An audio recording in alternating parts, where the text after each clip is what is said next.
Hello everyone, आज हम लोग देखेंगे मिसलेनियस एक्सरसाइज चैप्टर 6 क्लास 12 का क्वेश्चन नंबर सेकंड। क्या है? The two equal sides of an आइसोस्केल triangle with fix base b are decreased at the rate of 3 centimetre per second.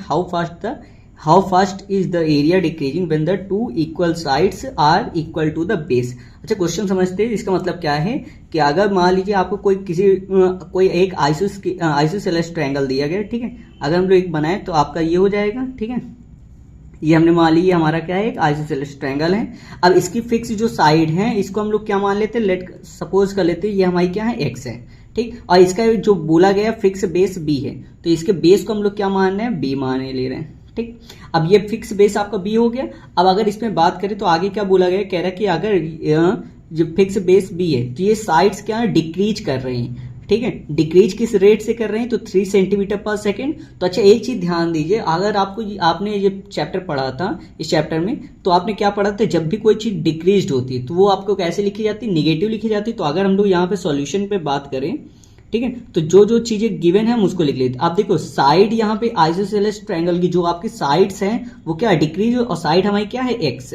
अब इस पे जब चेंज होगा तो चेंज को हम लोग किससे लिखते हैं, डी एक्स अपॉन, और टाइम के साथ हो रहा तो डी टी। तो यानी D x by D T कितना दिया गया, 3 सेंटीमीटर पर सेकंड। लेकिन ये डिक्रीज हो रहा है, तो जब डिक्रीज होती है चीजें तो उसको हम लोग किसमें लिखते हैं, निगेटिव में। तो यहां से आ जाएगा माइनस का 3 सेंटीमीटर पर सेकेंड।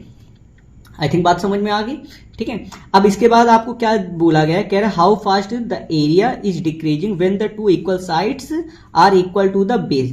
जब आपकी जो इक्वल साइड घटते घटते कितनी हो जाए, एक्स इक्वल बी के इक्वल हो जाए, तो उस टाइम आपको बताना है कि इसके एरिया में कितना चेंज आएगा, ठीक है। तो चलिए एरिया में तो चेंज अगर आपको बताना तो सबसे पहले आपको क्या मालूम होना चाहिए, एरिया। तो उसके लिए हम लोग क्या करते, क्या है, यहाँ पे आपका एक परपेंडिकुलर ड्रॉ कर देते हैं। तो यहां से परपेंडिकुलर ड्रॉ कर देते हैं, ठीक है। ये पूरी साइड आपकी कितनी है, बी है।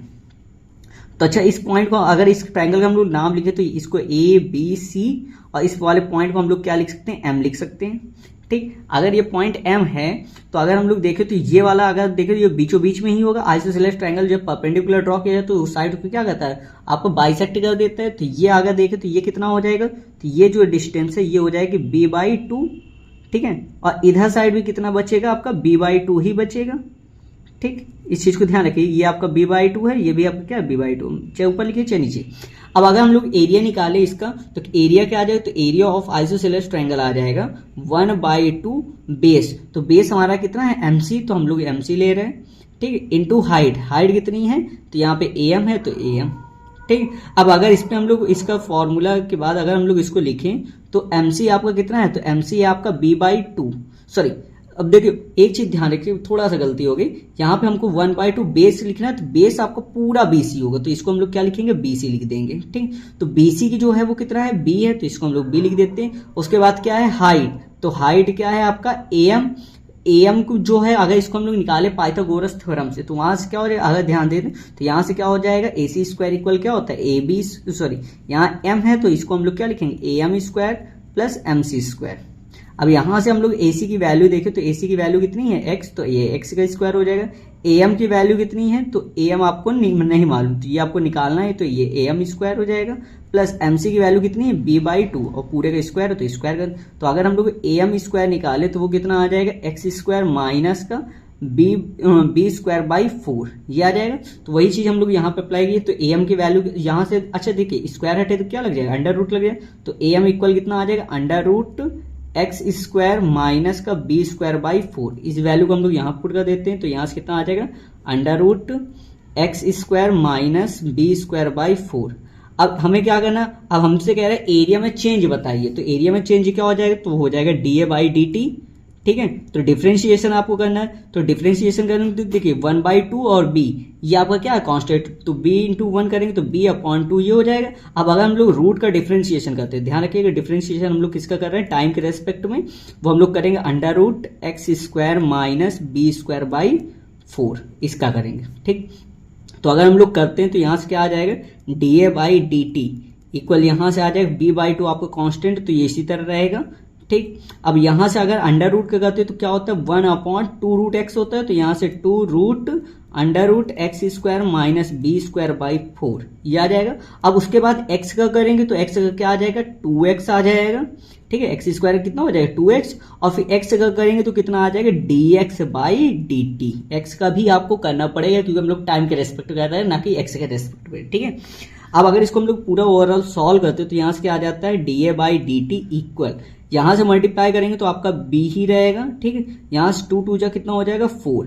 अब अगर अंडर रूट को सॉल्व करें तो अंडर रूट को सॉल्व करने पे हमारा कितना आ जाएगा, यहां से आ जाएगा 4x² माइनस का b² अपॉन में कितना आ जाएगा 4, ये अंडर रूट पे ही रहेगा 4। अब यहां से आगे साइड कितना बचा है आपका, ये 2 तो है ही है 2x, और यहाँ पे कितना है dx/dt। अच्छा dx/dt की वैल्यू अगर हम लोग देखें तो यहाँ से कितनी -3 है, तो यहाँ पे हम लोग इसकी वैल्यू पुट किए -3, कोई दिक्कत। अच्छा ये 2 से ये 2 कैंसिल हो जाएगा, बचे कितना 2। अगर ऊपर साइड सॉल्व करें तो यहाँ से कितना आ जाएगा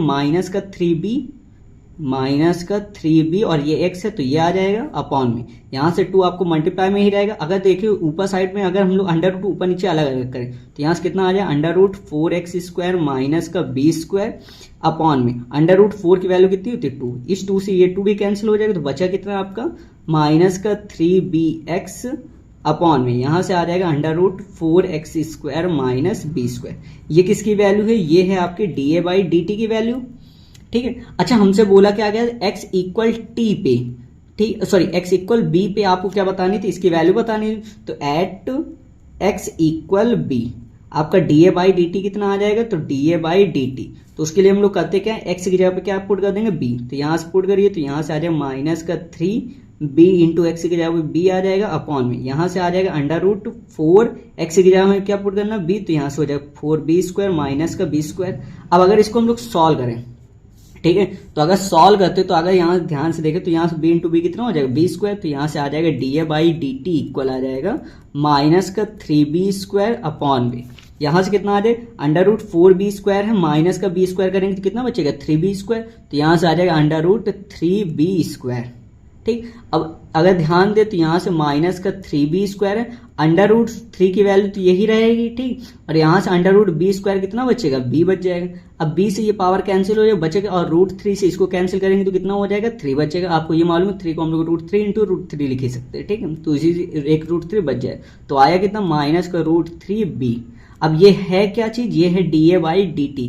तो ये एरिया क्या हो, एरिया की यूनिट होती है सेंटीमीटर स्क्वायर, क्योंकि यहाँ पे सेंटीमीटर में सारी चीजें, और टाइम की क्या हो जाएगी सेकंड, तो यानी यूनिट क्या माइनस जो चेंज आएगा एरिया में टाइम के रेस्पेक्ट में -√3b सेंटीमीटर/सेकंड, यही आंसर। अगर आपको समझ में आ गया तो अपने दोस्तों को शेयर कीजिए, वीडियो को लाइक कीजिए, चैनल को सब्सक्राइब कीजिए। Thank you.